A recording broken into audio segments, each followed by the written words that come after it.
mula nang pinuri ni Suzune ang transfer student. Mukhang pumunta siya rito para humingi ng tawad. Larawan, Kumusta po kayo?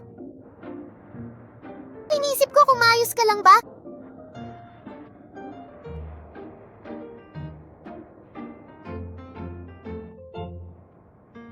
Kampana? Oto-san, sa tingin ko, mas mabuting gawin mo na lang ng maayos.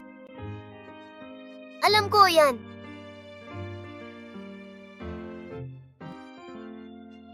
Idemanda ka. Pumasok ito.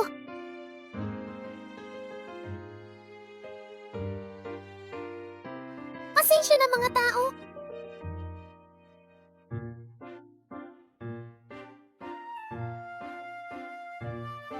Magdagdag pa ako ng kaunti.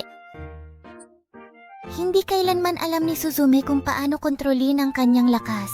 Talaga, wala akong intensyong masama.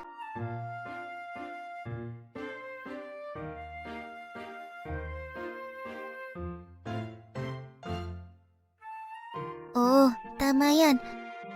Kaya yun. Mapapatawad mo ba si Suzume sa ginawa niya?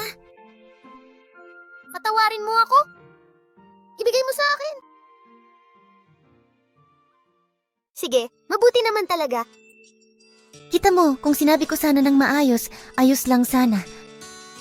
Ganito ang nangyayari kapag kumakain ka ng inari dahil sinasabi ko sa'yo.